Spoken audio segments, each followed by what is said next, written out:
This is what happens when Phil Ivey gets heated at the poker table. In the action with 8-6 of hearts, raising to 3,500. Ivey's got a pair of deuces. He calls, and Antonio on the button with 5-4 offsuit. Okay, so yeah, Phil's even though he only has a 5-4 offsuit, which isn't a particularly good hand, he's in position, playing deep stack, no limit. First JRB and Mr. Ivey. It's a good enough situation to take a flop. All right, we do hit the 2. Yeah.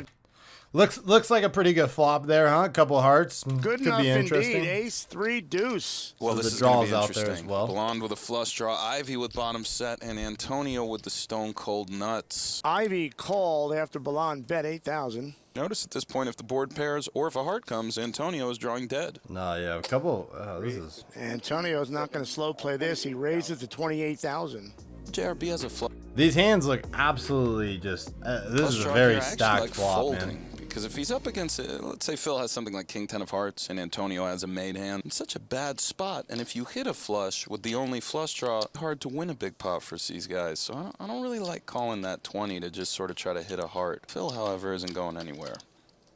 About 100 grand in the pot right now, heading for the turn.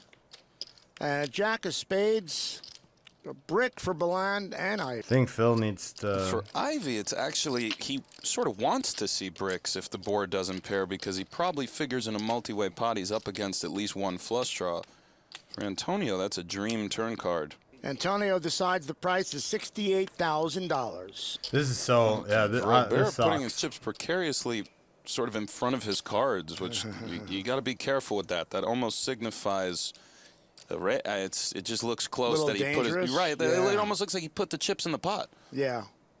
You know, but they play kind of gentleman rules. I mean, clearly, I think you're going to see Ivey call here. It's tough. You can't just start folding sets on the turn, playing no limit hold'em versus a player as capable as Antonio, because he could have flush draws, he could have semi bluffs, and he could be as weak as having a hand like King 5 of clubs, where he's just sort of taking the initiative, has a gut shot, and is just making a bold play. So Phil calls. Take one more card off, but the river could get interesting. Yeah. Phil calls here. We definitely need like a 3 or an ace or a jack. And the king does not fill up Ivey. Antonio has the best hand.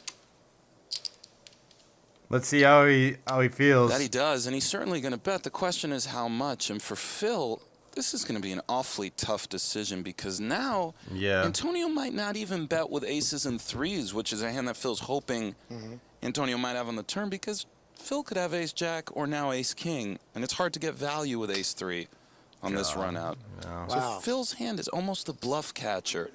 Big bet from Antonio and $153,000. That's got to be Antonio frustrating. could show up with ace-king sometimes, but I think Phil thinks that he probably 3-bet that pre. I mean, I don't know what you're supposed to do, like in a spot like this. I mean, if you got a set here, I mean, I don't know. What are you guys doing? I think I just call for sure, and it sucks. And flop. Who knows? And conversely, I don't he know would what you're probably just supposed to call with do. that on the flop.